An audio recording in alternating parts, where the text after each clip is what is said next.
नमस्कार, जय जय राम, जय सिया राम, जय हो बागेश्वर धाम सरकार, जय हो हनुमान जी महाराज। मेरे प्यारे सभी दर्शकों, आज के इस वीडियो में एक दिल दहला देने वाली घटना लेकर के आए कि एक बेटे ने अपनी माँ को फांसी लगाने पर मजबूर कर देता है। वो माँ जो माँ अपने बेटे के लिए अपनी एक आँख निकाल करके दे देती है और वह बेटा अपनी माँ को फांसी लगाने पर मजबूर कर देता है। आखिर उस बेटे ने अपनी माँ के साथ में ऐसा क्या किया कि वह माँ फांसी लगाने पर मजबूर हो जाती है। तो चलिए इस कहानी को पूरी घटना जानने के लिए इस वीडियो के अंत तक अवश्य ही बने रहिएगा। बिना देरी किए इस कहानी को हम शुरू ही करते हैं। एक समय की बात है, एक गांव में एक मोची रहा करता था। उस मोची के पास भगवान का दिया सब कुछ था, रुपए पैसे धन दौलत सब कुछ था। मोची को किसी प्रकार की कमी नहीं थी। भगवान की कृपा से वह बड़ा ही अमन चमन से रहता था। अब उनके पास सब कुछ होने के बावजूद वह दोनों मियाँ बीबी बहुत निराश रहते थे। निराशा के कारण यह था कि वह लोग बे औलाद थे। उनकी शादी को 15 साल बीत गए थे, लेकिन उनकी अभी कोई संतान नहीं थी। वह दोनों मियाँ बीबी बच्चे की खुशी से वंचित थे। उन्हें संतान के सुख की प्राप्ति नहीं हुई थी। वो अपनी बीबी का हर एक अस्पताल में इलाज कराया। लोगों ने जहाँ जहाँ बताया, ऐसी कोई अस्पताल नहीं जहाँ वो अपने बीबी का इलाज न कराया हो। इलाज के साथ साथ वह हर एक मंदिर, हर एक दरगाह, हर जगह जाकर अपनी बीबी के लिए भगवान से मन्नतें मानता था कि मेरी बीबी को एक संतान मिल जाए। वह अपने जानते वर वह हर जगह भगवान से मन्नतें मानता था, हर जगह अस्पताल में वह इलाज कराता था, लेकिन फिर भी उसे भगवान ने कोई संतान नहीं दिया। अंत में एक दिन ऐसा होता है, आखिरकार 15 साल बाद शादी के 16वें साल में उसे भगवान ने एक बहुत प्यारा सा बेटा दिया। अस्पताल में नर्स उस मोची से बताती है कि भगवान ने आपको बड़े ही प्यारा पुत्र दिया है, उसको बड़े ही प्यार से नवाजा है। अब बच्चे की साफ सफाई करने के बाद वह नर्स बच्चे को ला कर उनके हाथ में दिया। वह नर्स से पूछते हैं कि बच्चे को किसी प्रकार की दिक्कत तो नहीं है, बच्चा बिल्कुल ठीक तो है ना। नर्स ने कहा कि आपका बच्चा बहुत ही खूबसूरत है, लेकिन उसमें एक कमी है। नर्स के मुख से जब उसकी माँ ने सुनी कि डॉक्टर ने कहा कि एक कमी है, वह दर्द से डूब उठी। मोची की पत्नी कहती है कि डॉक्टर, मेरे बेटे में क्या कमी है। नर्स कहती है कि आपका बेटा बड़ा ही खूबसूरत है, बहुत ही सुंदर है, लेकिन उसमें मात्र एक ही कमी है। वह मोची की पत्नी कहती है, जैसा भी है मेरा बेटा है, आप सिर्फ बता दीजिए कि मेरे बेटे के अंदर क्या कमी है। वह नर्स कहने लगी, तुम्हारा जो बेटा है उसकी एक आँख नहीं है, बस उसके अंदर यही एक कमी है, उसकी एक आँख नहीं है। अब उस मोची की पत्नी डॉक्टर से कहने लगी, मेरे बेटे की एक आंख तो ठीक है ना, क्या हुआ? मेरा बेटा भले ही एक आंख से काना है, लेकिन एक आंख तो उसकी ठीक है ना। वो मेरा चांद का टुकड़ा है, मेरा बेटा बहुत ही सुंदर है। यह बातें भी सच थी, क्योंकि माँ के लिए सारी औलादें बराबर होती हैं, चाहे वो काला हो, चाहे गोरा हो, चाहे लूला हो, चाहे लंगड़ा हो। माँ के लिए बेटा बेटा होता है, उसके लिए कोई किसी प्रकार का फर्क नहीं रहता है। फिर वो माँ अपने बच्चे को देख करके कहती है, मेरे बेटा कितना खूबसूरत है। बच्चे को देख करके नर्स की आंखों में आंसू आ जाते हैं। वह सोचने लगती है कि अगर भगवान को इनको बच्चे का सुख देना ही था तो उसकी दोनों आंखें क्यों नहीं दी। बच्चे की आंखें भगवान देते थे तो उसका क्या जाता। और मोची की पत्नी कहती कि कोई बात नहीं, जैसा भी है मेरा बेटा है। वह नर्स कहती है कि अगर इसकी दोनों आंखें सलामत होती तो यह बहुत ही प्यारा और खूबसूरत लगता। वह नर्स उस मोची की पत्नी से कहने लगी कि इसका सुधार हो सकता है, हमारे बच्चे की आंखें की सुधार हो सकता है। अब उस बच्चे की माँ कहती कि अरे नर्स, जल्दी बताओ मेरे बेटे की आंखों का सुधार कैसे हो सकता है। वह नर्स कहती है कि संभव है, सुधार हो सकता है, ऐसा हो सकता है, लेकिन इसके लिए आप दोनों में से, मियाँ और बीबी दोनों में से किसी एक को अपने किसी एक आंख की कुर्बानी देनी होगी। इतना सुनकर बच्चे का बाप बोला, देखो नर्स, मेरे बेटे का एक आंख सही सलामत है ना। मेरा बेटा एक आंख से पूरे संसार को देख सकता है, उसको दूसरी आंख लगाने की कोई ज़रूरी नहीं है। वह कहता है कि हम अपनी आंखें की कुर्बानी नहीं दे सकते, क्योंकि हम अपनी आंखों से ही मेहनत मजदूरी करते हैं। अगर हमारी आंखें नहीं रहेगी तो अपने बच्चों का, अपने परिवार का पालन पोषण कैसे करूँगा। मतलब बाप ने तो बेटे को आंख देने से इनकार कर दिया था। उसने कहा कि जिसे भगवान जैसा पैदा करता है वैसा उसको जन्म लेना पड़ता है, और भगवान को शायद यही मंजूर था, मेरे बेटे को एक ही आंख दे करके पैदा किया, इसलिए मेरे बेटा एक ही आंख से पूरे संसार को देखेगा। बाप ने साफ साफ डॉक्टर और नर्स से मना कर दिया। लेकिन माँ तो माँ होती है। माँ नर्स से कहने लगी कि देखो नर्स, अगर मेरी एक आंख देने से मेरे बेटे की आंख सही हो जाती है तो मैं अपनी आंख अपने बेटे को देने के लिए तैयार हूँ। वह माँ कहती है कि मेरा क्या है, मुझे तो घर पे ही रहना है, लेकिन मेरे बेटे का अभी पूरा जीवन बाकी है। वह माँ कहती है कि मेरा तो आधा उम्र निकल चुका है और मुझे घर पे ही रहना, कहीं जाना नहीं है। मेरे बेटे को अभी जीवन में बहुत कुछ करना है, इसलिए मैं अपने बेटे को अपनी एक आंख देने के लिए तैयार हूँ। वह मोची कहने लगा कि इस तरीके से तुम अंधी हो जाओगी। वह औरत कहती है कि बेशक मैं अंधी हो जाऊंगी, लेकिन मैं इसकी माँ हूँ, अपने बेटे को एक आंख का अंधा नहीं देख सकती। और डॉक्टर नर्स से कहता है कि आप मेरी आंख ले लो और मेरे बेटे को लगा दो, मेरे बेटे की दोनों आंखें होंगी तो कितना सुंदर लगेगा। फिर वह डॉक्टर नर्स कहती है कि ठीक है, अगर आपकी इच्छा है तो आप ऑपरेशन थिएटर में चलिए। उस औरत को ऑपरेशन थिएटर में ले जाकर उसकी आंखें निकाल कर उसके बच्चे को लगा देते हैं। इस तरीके से उसके बेटे की दोनों आंखें ठीक हो गई और वह माँ एक आंख देने के बाद एक आंख से कानी हो गई। अब कुछ दिन तक वो अस्पताल में रहे, लेकिन जब उनके अस्पताल से छुट्टी हो गई तो वह मोची अपने बीवी और बच्चों को लेकर के घर पे चला आया।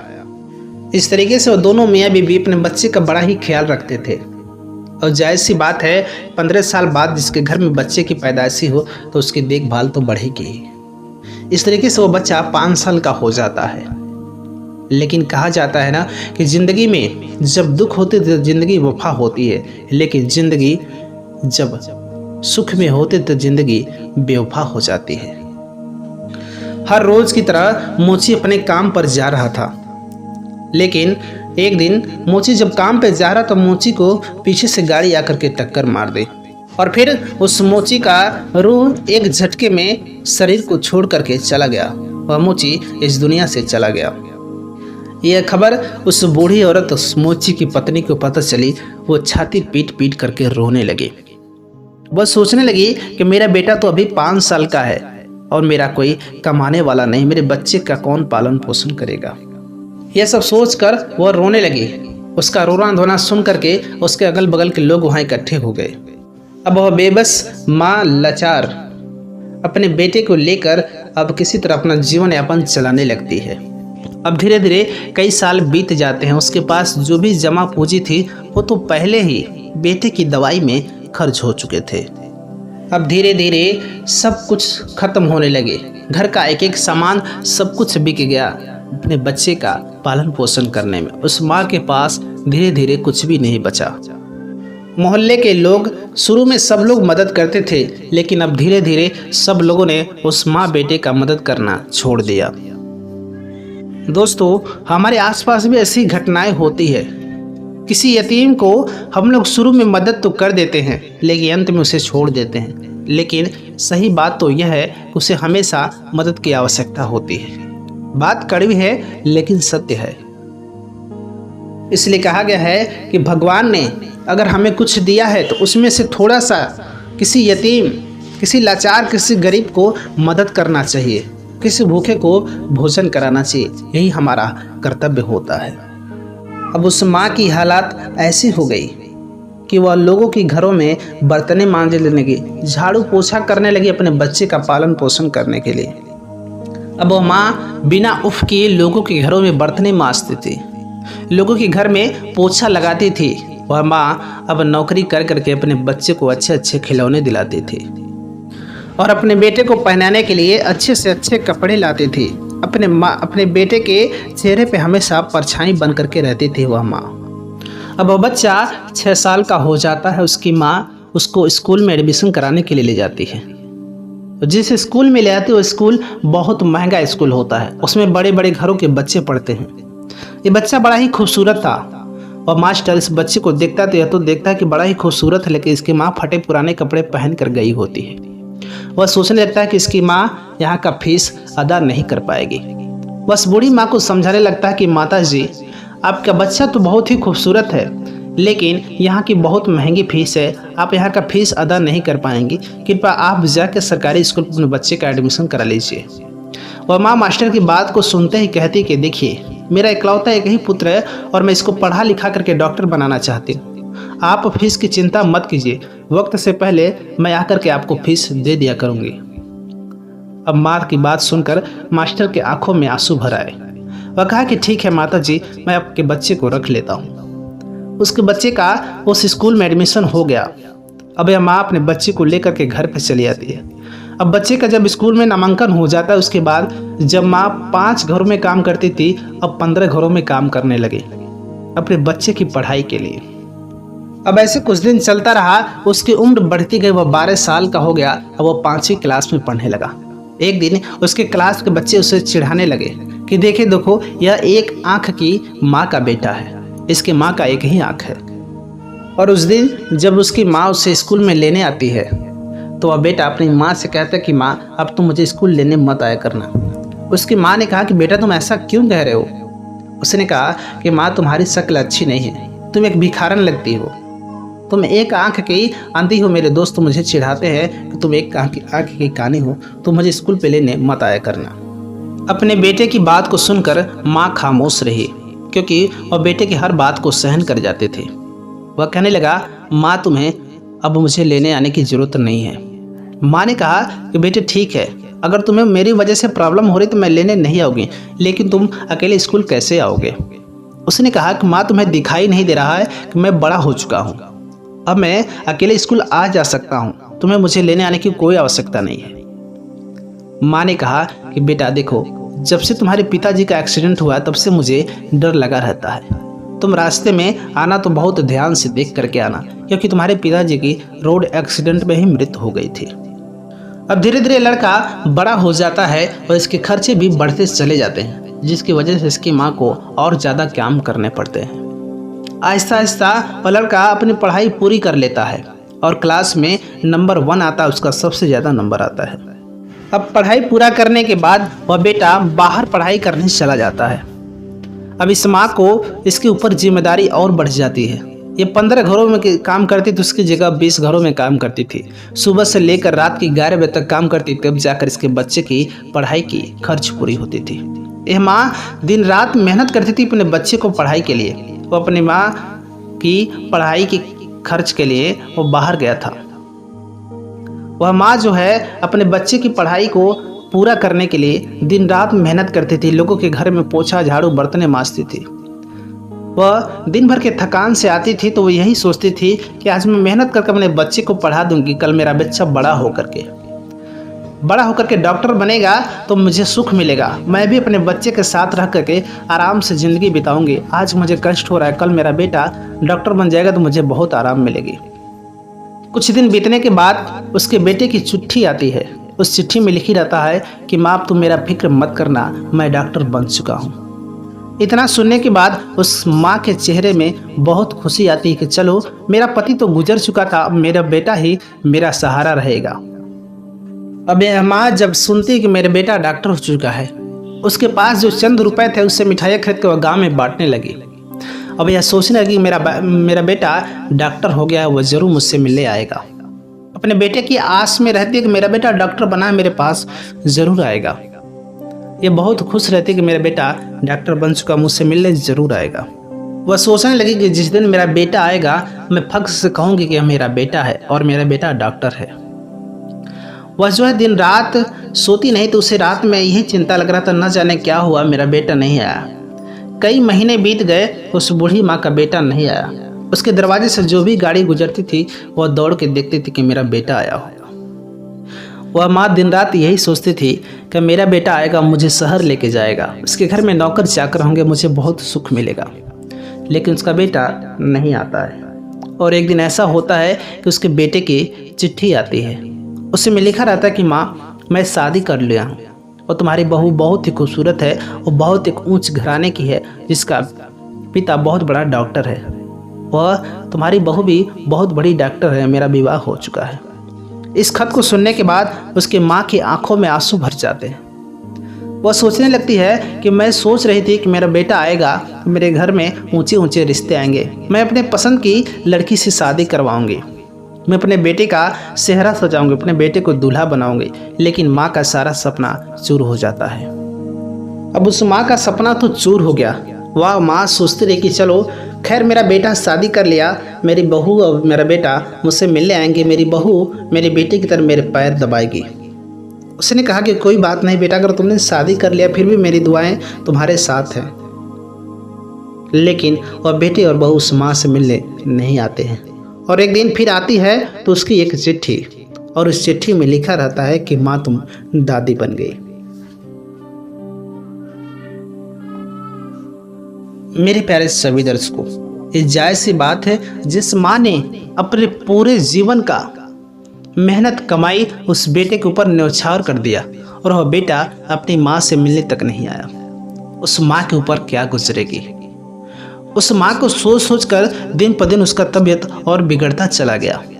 उसकी हालत और ख़राब हो गई। एक तो वह पूरे जीवन मेहनत करके समय से पहले वह बूढ़ी हो चुकी थी और उसका बेटा मिलने नहीं, उसको चिंता के मारे दिन पर दिन उसकी तबीयत और बिगड़ती चली गई। अब इस माँ का इंतज़ार करते करते सब्र का बांध टूट जाता है। यह माँ अपने बच्चे का इंतज़ार करते करते थक जाती है। उसके बाद यह अपने पोते से मिलने के लिए खुद शहर जाने लगती है। अब उस खत के पते पर यह शहर जाने लगी। शहर में पहुंच करके एक ऑटो वाले से मिलती है। वह ऑटो वाला इस बूढ़ी माँ के खत के पते पर ले जा करके छोड़ देता है उस डॉक्टर के बंगले पे, जो उसका बेटा डॉक्टर बन चुका था। जब यह बूढ़ी माँ उस डॉक्टर के बंगले पे जाती है, उस बंगले को देखती बड़ा ही खुश होती है। सामने सिक्योरिटी गार्ड लगे रहते हैं, नौकर चाकर लगते हैं। ये बड़ा ही खुश होती है कि मेरा बेटा इतना बड़ा डॉक्टर बन चुका है। जब यह बूढ़ी माँ गेट के अंदर प्रवेश करती तब तक एक गार्ड की नज़र उस बूढ़ी माँ पे पड़ जाती है। वो दौड़ते हुए आता कहता है, बुढ़िया काली कलौटी एक आंख की अंधी, तुम कहाँ अंदर जा रही हो। ये बूढ़ी माँ कहती है कि देखो बेटा, यह मेरे बेटे का घर है, ये जो डॉक्टर है वो मेरा बेटा है। वो गार्ड ने कहा कि ए बुढ़िया, तूने कभी अपनी शक्ल आईने में देखी है? इतने बड़े डॉक्टर और तू काली कलौटी गांव की गवार औरत, तेरा बेटा कैसे हो सकते हैं। उस माँ ने कहा कि नहीं, यह मेरा बेटा है। तब तक एक सीनियर गार्ड आता है। वह कहता है कि तुम्हारे पास कोई सबूत है कि तुम्हारे बेटे हैं? वह माँ कहती कि हाँ। वह माँ ने उस खत को उस सीनियर गार्ड को दिया। वह सीनियर गार्ड जब उस खत को पढ़ा, उस एड्रेस को देखा, तो वह बूढ़ी माँ से माफ़ी मांगने लगा। कहने लगा कि माता जी मुझे माफ़ कर दीजिए, हम लोगों को इस बात का नहीं पता था। उसके बाद उस बूढ़ी माँ ने कहा कि मैंने तुम्हें माफ़ किया। फिर वह बूढ़ी माँ अपने थैले को वहीं पर रख दिया, जिस थैले में अपने पोते के लिए टॉफ़ी और मिठाइयाँ लेकर के गई थी। उसे तो बस यही चाहत थी कि मैं अपने पोते को खिला लूँ, जी भर के उसे देख लूँ, उसे अपने सीने से लगा लूँ। यह बूढ़ी माँ उस थैले को वहीं गेट पर रख कर सीधे ऊपर सीढ़ियों पर जाती है, जहाँ पर उसका पोता था। सीढ़ियाँ चढ़ के जाती है, उसे बड़ा ही खुशी मिलती है। वह जाती देखती पलने में एक बच्चा खेल रहा होता है। वह बूढ़ी माँ जाते उस बच्चे को झट से उठा लेती है। उठाने के बाद उसे अपने गोद में रख लेती है। जैसे उस बच्चे को उठाती है, बच्चे को खिलाने लगती है, वह बच्चा जोर जोर से चिल्ला करके रोने लगता है। उस बच्चे के जोर जोर से चिल्लाने चीखने की आवाज़ सुनकर उस बच्चे की माँ आ जाती है, उस बूढ़ी माँ की बहू आ जाती है। वह देखती है कि काली कलौटी एक आंख की अंधी बूढ़ी, वह डर जाती है। वह जानती है कि यह कोई चोर है जो मेरे बेटे को अगवा करने आई है। वो अपने पति को आवाज़ से लगाने लगती कि सुनते हो, कोई काली कलौटी बुढ़िया मेरे बेटे को अगवा करने आई है। तुम कैसे नौकर चाकर रखते हो जो किसी को भी वो मुंह उठा करके अंदर आने की इजाज़त दे देते हैं। उसके बाद उसका पति यानी उस बूढ़ी माँ का डॉक्टर बेटा वहाँ पर आता है। उसके बाद यह बूढ़ी माँ कहती कि देखो बहू, मैं कोई चोर और अगवा करने वाली नहीं हूँ। यह जो डॉक्टर वह मेरा बेटा है और यह लड़का मेरा पोता है। मैं अपने पोते को भला कैसे अगवा करूँगी।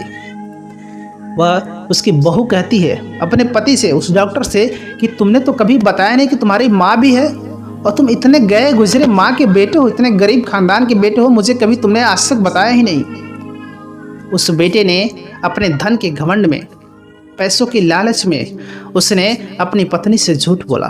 उसने कहा कि नहीं नहीं, यह मेरी माँ नहीं है, मेरा तो कोई माँ ही नहीं है। उस माँ ने कहा कि बेटे तुम झूठ क्यों बोल रहे हो। उसके बाद वह कसम खा करके कहने लगा कि मैं कसम खा के कहता हूँ कि यह मेरी माँ नहीं है। उस माँ को अपने बेटे की यह बात सुनकर पैरों तले जमीन खिसक गई कि वह बेटा जिसके लिए माँ पूरी जिंदगी मेहनत मजदूरी करके उसे डॉक्टर बनाया, जिसके लिए वो अपना दिन रात एक करके मेहनत मजदूरी करके उसे डॉक्टर बना के पढ़ा लिखा के इतना बड़ा इंसान किया, वह बेटा अपने माँ को पहचानने से इनकार करने लगा। अपने बेटे की बात सुनकर इस बूढ़ी माँ के पैरों तले जमीन खिसक गई। वह माँ जो बचपन में अपनी एक आंखें दे करके उस डॉक्टर को सुंदर बनाया, अपने बेटे को दोनों आंख देकर उसको आंखों को रोशन कराया, उस माँ को वह डॉक्टर पहचानने से इनकार कर दिया। फिर वह माँ कहने लगी कि शायद मुझसे ही गलती हो गई, मेरा भी एक बेटा डॉक्टर है, मैंने उसे पढ़ा लिखा करके डॉक्टर बनाया है, लेकिन यह डॉक्टर साहब मेरे बेटे नहीं है। शायद मुझे पहचानने में गलती हो गई और मैं गलत एड्रेस पर आ गई। मेरा बेटा कोई और होगा, यह मेरे बेटे नहीं है। वह बूढ़ी माँ चुपचाप सीढ़ियों से उतरने लगी और जैसे उसके कलेजे में तीर चुभ चुकी है, उसके कलेजे में ऐसे चुभन हो रही थी, उसको अंदर अंदर सोच के बहुत तकलीफ हो रही थी। फिर वह गेट पर पे आती है और सिक्योरिटी गार्ड से कहती कि बेटे मेरे लिए तुम एक खत को लिख दो। अब यह गार्ड उस बूढ़ी माँ का खत लिखने लगता है। बूढ़ी माँ ने सारी बातें उससे बताई और खत लिख दिया। फिर उस बूढ़ी माँ ने कहा कि बेटे मुझे प्यास लगी, पानी लेकर के आओगे। उस गार्ड ने कहा क्यों नहीं माँ जी, मैं पानी लेकर के आ रहा हूँ। गार्ड जैसे ही पानी लेने जाता है, बूढ़ी माँ अपने दुपट्टे से पंखे में फांसी के फंदे बनाकर उसमें लटक जाती है।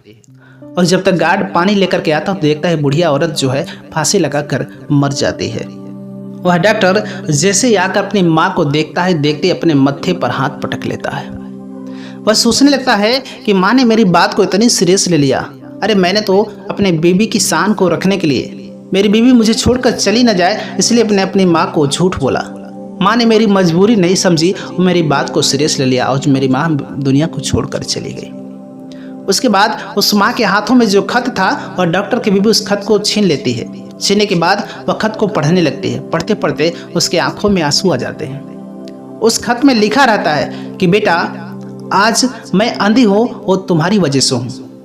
जब तुम पैदा हुए थे तो तुम्हारी एक आंख नहीं थी, इसलिए मैंने अपनी एक आंख दे करके तुम्हें सुंदर बनाया और मैं एक आंख की अंधी हो गई। यह खत पढ़ के उस बहू के आंखों में आंसू बरस उठे।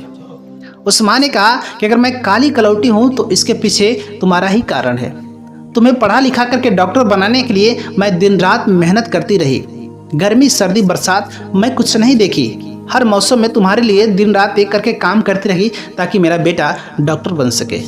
मेरी काली कलौटी बनने के पीछे भी तुम्हारा ही कारण है, लेकिन तुमसे इतना दूर रहने की वजह से मेरे दिल में दर्द कम नहीं हो रहा था। मैं दिन रात तुम्हारी चिंता में सो नहीं पा रही थी, इसलिए मैंने अपने पोते को देखने के लिए शहर चली आई। और मैं जब पोते से मिलने के लिए शहर आई तो तुमने मुझे पहचानने से इनकार कर दिया। फिर उसके बाद मेरे दिल के अंदर से यही हुआ कि अब मेरा कोई सहारा नहीं है, क्योंकि मेरा एक ही सहारा तुम थे जो छिन चुके थे। तुमने मुझे पहचानने से इनकार कर दिया कि तुम मेरे बेटे नहीं हो। और जब यह खत बहू ने पढ़ के सुनाया, उसकी माँ ने लिखी थी कि मैं बेटे मरते मरते भगवान से ही प्रार्थना करूंगी कि मेरी दुआएं तुम्हारे साथ रहे। यह खत जब उस बहू ने उसके बेटे को सुनाया, वह बेटा अपने आप को घिन आने लगा। वो सोचने लगा कि जो मेरी माँ ने मेरे लिए अपना पूरा जीवन न्यौछावर कर दिया, मुझे अपने लिए एक आँख को निकाल कर मुझे दे दिया और दिन रात मेहनत एक करके मुझे इतना बड़ा आदमी बनाया, और मैंने अपने माँ के साथ इतना बड़ा घिनौना काम किया। मैं अपनी माँ को इतना दुख दिया, मेरी माँ दुख सहते सहते मर गई। अब वह दोनों बेटे बहू माँ के पास बैठ करके माफ़ी मांग लेते हैं। उसका बेटा डॉक्टर कहता है कि मेरी माँ ने मेरे लिए इतने मेहनत की और मैंने अपने माँ को दरवाजे पर पानी तक नहीं पिलाया। अपनी माँ से माफ़ी मांगने लगता है, लेकिन इसका क्या फ़ायदा। उसकी माँ अब माफ़ करने के लिए नहीं रही। उसकी माँ तो वहाँ चली गई जहाँ से कभी वापस नहीं आ सकती। मेरे प्यारे सभी दर्शकों, इस दुनिया में जिनकी माँ है वो माँ की कद्र नहीं करते हैं, लेकिन जिनकी माँ नहीं है वो माँ के लिए तरसते हैं। इसलिए माँ को इज्जत दिया करो। ये वीडियो खासकर उन लोगों के लिए है जो मेरे नौजवान भाई हैं, जो माँ को नहीं मानते, अपनी माँ को अनाथ आश्रम छोड़ देते हैं, माँ के सम्मान नहीं करते हैं। इसलिए आप कभी भी अपने माँ बाप को दुख मत दीजिए। माँ और बाप जीवन में एक ही बार मिलते हैं। माँ बाप आपको पढ़ाने के लिए, आपको आगे बढ़ाने को, बड़ा आदमी बनाने के लिए अपने जीवन को न्यौछावर कर देते हैं। पूरे जीवन मेहनत करते हैं कि मेरा बेटा एक बड़ा आदमी बन सके। वही बड़ा आदमी बनकर वही बेटा अपने माँ बाप को पहचानने से इनकार कर देता, अपने माँ बाप को सेवा सत्कार करने से मुकरने लगता, अपनी पत्नी को लेकर के कहीं और रहने लगता। इसलिए कभी भी माँ बाप को नहीं ठुकराना चाहिए। यह कहानी आपको कैसी लगी कमेंट बॉक्स में ज़रूर बताइएगा। मिलेंगे हम आपसे एक और नई कहानी के साथ, तब तक के लिए नमस्कार।